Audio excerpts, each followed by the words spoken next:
దక్షిణాఫ్రికాతో జరుగుతున్న మొదటి టెస్ట్ మ్యాచ్లో భారత జట్టుకు పరిస్థితులు జటిలంగా మారాయి.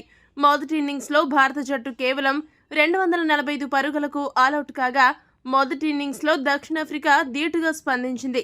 దక్షిణాఫ్రికా ఓపెనింగ్ బ్యాట్స్మెన్ డీన్ ఎల్గర్ సుదీర్ఘ సమయం పాటు క్రీజులో నిలిచి భారీ స్కోర్ సాధించాడు.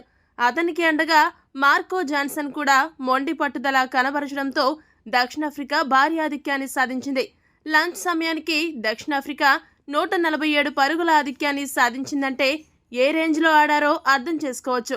టీమిండియా బౌలర్లలో శార్దుల్ ఠాకూర్, ప్రసిద్ధ్ కృష్ణ తీవ్రంగా నిరాశపరిచారు. వికెట్లు పడగొట్టలేక, పరుగులను ఆపలేక అట్టర్ ఫ్లాప్ అయ్యి టీమిండియా కొంప ముంచారు. ఈ ఇద్దరు బౌలర్లను దక్షిణాఫ్రికా బ్యాట్స్మెన్ ఓ రేంజ్లో ఉతికారేశారు.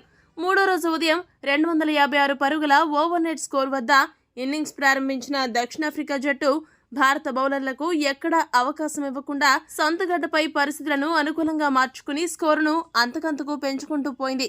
ఫలితంగా మొదటి ఇన్నింగ్స్లో దక్షిణాఫ్రికా జట్టు లంచ్ బ్రేక్ సమయానికి 147 ఆధిక్యత సంపాదించింది. 1.5 రోజు సమయం పాటు భారత బౌలర్లను విసిగించిన డీన్ ఎల్గర్ వికెట్ దక్కడం తప్ప భారత జట్టుకు మూడో రోజు మొదటి సెషన్లో పెద్దగా ఊరటైతే దక్కలేదు.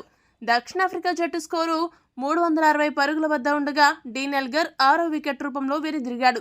డీన్ ఎల్గర్ 287 బంతులు ఆడి 65 స్ట్రైక్ రేట్తో 186 పరుగులు చేసి శార్దుల్ ఠాకూర్ బౌలింగ్లో పెవిలియన్ చేరాడు.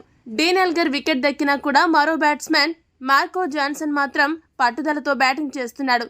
భారత బౌలర్లను సమర్థవంతంగా ఎదుర్కొంటూ ఒక్కో పరుగు కూడబెట్టుకుంటూ తాను కూడా అర్ధ సెంచరీ మార్క్ అందుకున్నాడు.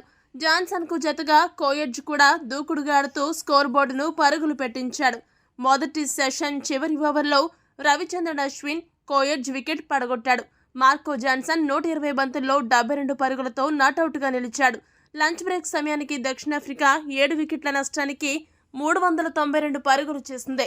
లంచ్ తర్వాత సెషన్లో మిగిలిన 3 వికెట్లు భారత జట్టు ఎంత త్వరగా తీస్తుందనే దానిపై భారత జట్టు విజయావకాశాలు ఆధారపడి ఉన్నాయి.